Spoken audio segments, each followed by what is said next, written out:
Eu tenho sido chamada, graças a Deus, para falar em várias empresas. E eu vejo de tudo. Eu vejo empresas que querem fazer um trabalho de prevenção. Vejo empresas que não fizeram prevenção, mas estão fazendo reabilitação.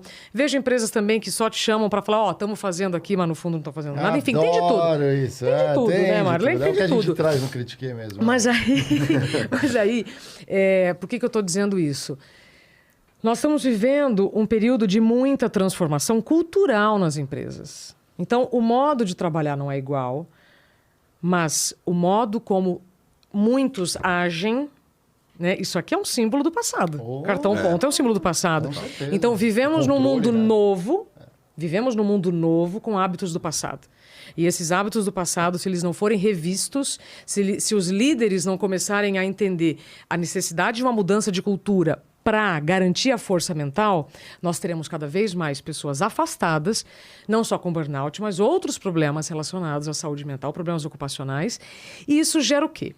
Custo, afastamento, não só com absenteísmo. O presenteísmo é o pior. Esse caso que você tratou é um presenteísmo. O cara estava já fazendo um tratamento, não saiu da empresa, pelo que eu entendi. Talvez com medo, inclusive, de falar que estava claro, assim. Claro. Eu acho que eu tô passando por burnout. Por que ele levanta a mão e fala assim? E aí você tem receio de como vão receber essa notícia? Né? Porque eu entendo, nenhuma empresa quer ter um funcionário que adoeceu por trabalhar demais. Sim. Só que, de novo, isso não é novo. Isso mostra que há um desajuste em alguma área, em alguma liderança.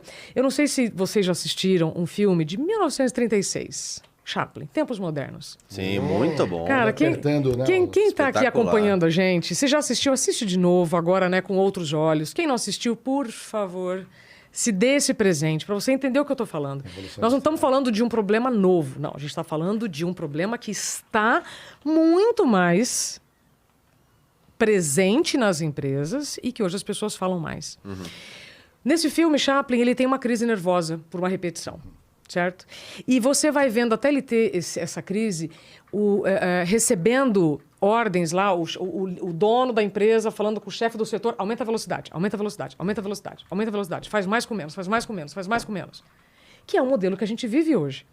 A diferença é que nós não estamos, eu estou dizendo, nós, claro que é uma parte da nossa audiência, não está numa esteira de produção.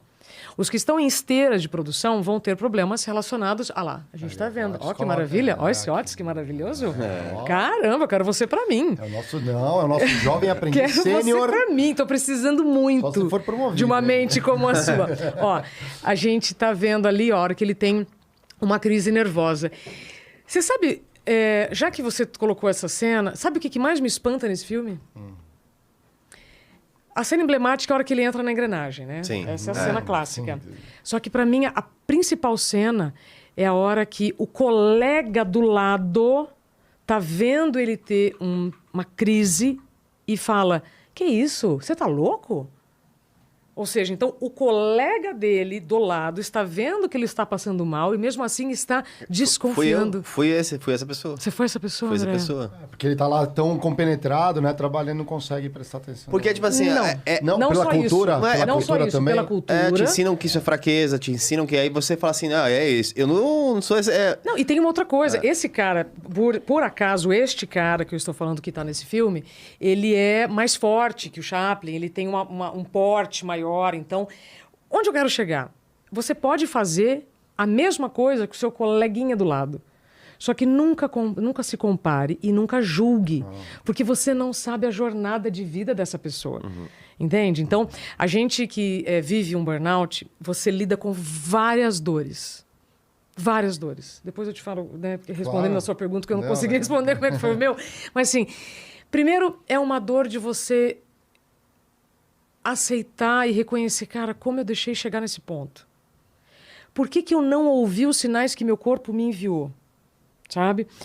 Segunda coisa, depois que você tem o diagnóstico, aceitação, tipo, então eu adoeci por trabalhar demais. Então é o excesso. Depois, culpa, aceitação.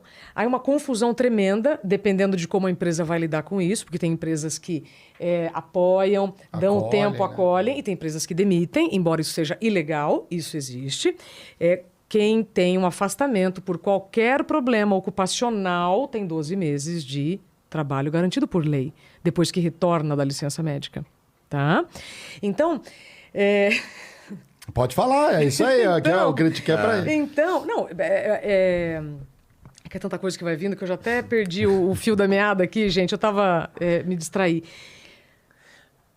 Talvez, enquanto você lembra, só para adicionar um ponto que eu acho muito válido, que seria, se fosse um quadro, seria opiniões que você não pode ter. É o cuidado de assumir coisas que às vezes parecem floridas versus realidades que estão dentro de uma outra pessoa. Vou me explicar, porque é assim... Na ausência do Diego, um exemplo prático. Opinião que você não pode ter. Vamos supor que o Mário relate assim, pô, estou tendo eventualmente pensamentos com um burnout, estou cansado, tudo. Ah, mas você faz um podcast. Lá no podcast tá todo sorrindo e conversando. Sim. Tá faceirão. Agora para a empresa não pode trabalhar. As pessoas têm que entender que existem coisas distintas, existem momentos que são de libertação da mente, por exemplo. E o que tem por trás, né? E que uma coisa é a cobrança. Aqui a gente não faz isso por dinheiro. Hoje o que a gente reinveste é nosso time. Então, assim, não é um trabalho. A própria pressão do que a gente faz é muito mais conversar. Isso aí. Sim. Então, tem gente que tem essas opiniões. Olha só, você trouxe aqui uma palavra que eu acho muito importante a gente já falar isso já lá na largada, que é a diferença entre cansaço e exaustão. O Mário tá me olhando assim. Eu tô assim, eu tô só fazendo assim, check. Ele vai sair daqui e resistir, Olha só, é o seguinte, muita atenção. Primeiro, definição clássica, então, do burnout, eu falei até agora, nominou o problema antigo, esgotamento físico e mental relacionado ao excesso de trabalho. Ponto. Definição da Isabela, ausência de si mesmo. Nossa. Ausência de si mesmo. Você está se negligenciando tanto, porque você ama tanto o que você faz, e você toma tanto energético, e você toma tanto café, e existem tantos anestésicos para a gente poder suportar um ritmo que está mais veloz do que as nossas pernas conseguem aguentar, que é a imagem do Chaplin. E aí, essa ausência de si vai trazendo cada vez mais problemas de saúde. Tá? Então, você vai o burnout ele sempre vai afetar, primeiramente, o seu órgão mais frágil. No meu caso, eu comecei a ter problema no estômago. Aí, o que você relaciona problema no estômago? Excesso de café, né? Aí vem o intestino. Glúten é a lactose, né? Então, você vai atribuindo culpados às suas dores, mas você não cai a ficha de que aquilo é um recado do seu corpo dizendo, André, nesse ritmo não vai dar. Bom, aí vamos lá. Ausência de si mesmo, acho que isso é uma boa definição, e eu falo isso com muito amor para quem está na dúvida. Mas será que o que eu tenho é burnout? Vamos lá. Se você está sentindo dores frequentes no corpo, achando que isso é normal, estou aqui para te dizer que não é normal.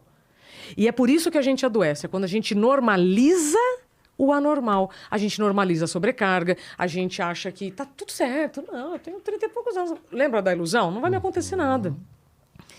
E aí é o seguinte, uma coisa é cansaço, outra coisa é exaustão. A exaustão te leva ao burnout. O cansaço não.